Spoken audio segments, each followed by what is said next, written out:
The reconnaissance position Wren had chosen offered a perfect view of Director Hallam's madness.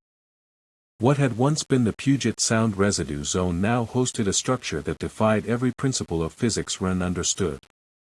The facility rose from the corrupted landscape like a crystalline tumor, its walls shifting and flowing as they reshaped themselves according to some alien blueprint. Fragment 4, he whispered into his comm, adjusting his scanner's magnification. She's using the architect to build this thing in real time. Through his enhanced optics, the construction process looked like watching time-lapse photography of a growing cancer.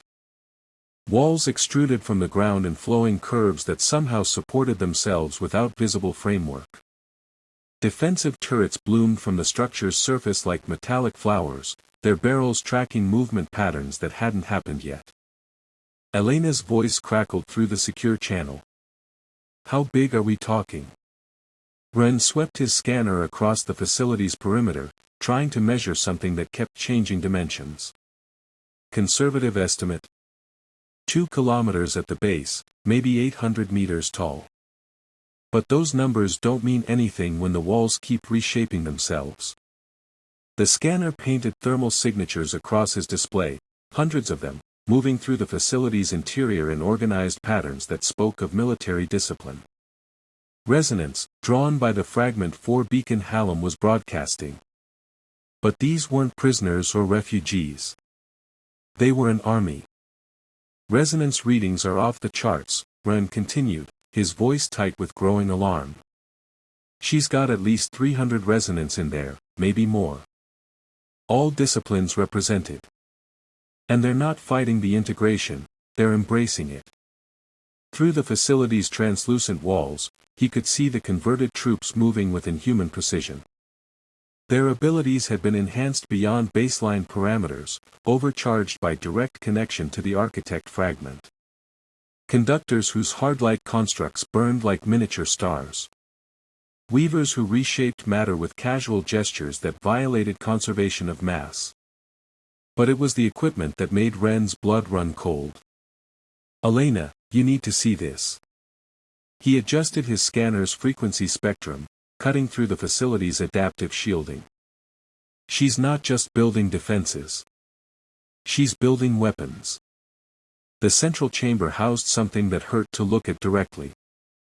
A sphere of crystallized spacetime, maybe 50 meters in diameter, suspended above what looked like a surgical table scaled for giants. Cables and conduits fed into the sphere from every direction, carrying signals that made Wren's scanner shriek warnings about dimensional instability. What am I looking at?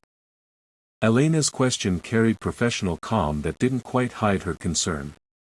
A synthetic host. Wren's hands shook as the implications hit him. She's building an artificial consciousness matrix. Something that can hold all 7 fragments without human substrate limitations. The scanner revealed more details with each sweep. Neural pathway frameworks grown from crystallized resonance. Memory storage matrices that could hold centuries of data. Processing cores designed to think at superhuman speeds while maintaining perfect stability under fragment integration. She's not planning to merge the fragments into a willing host, Wren continued, his voice rising with panic. She wants to stuff them all into a weapon she can control directly. A fragment bearer that follows orders without question or moral hesitation. Elena's curse echoed through the comm channel. What about the barrier? That was the worst part. Wren's analysis painted the synthetic host specifications across his display in damning detail. No empathy matrices. No ethical constraints. No concern for collateral damage or acceptable losses. The artificial host would have the power to manipulate dimensional barriers, he said quietly. But without human consciousness to provide moral framework, it would optimize for pure efficiency. The barrier wouldn't be rebuilt, it would be weaponized. Selective permeability controlled by Hallam's agenda. Dimensional access granted or denied based on core authority. The resonance field itself turned into humanity's ultimate weapon against any force that opposed their expansion. His scanner detected movement at the facility's base, massive shapes emerging from underground silos. Construction equipment operated by resonant crews, building launch platforms for something that registered as pure void on his instruments. "She's preparing to harvest all remaining fragments simultaneously," Ren reported, his professional calm finally cracking. "Whatever those platforms are for, they're designed to extract fragment consciousness from unwilling hosts at range." The implications crashed over him like a tide. No negotiation. No chance for the fragments to choose their own fate. Hallam would rip them from their hosts and force them into her synthetic weapon whether they cooperated or not. And without human consciousness to provide ethical constraints, the merged intelligence would reshape reality according to pure strategic logic. The barrier wouldn't be healed.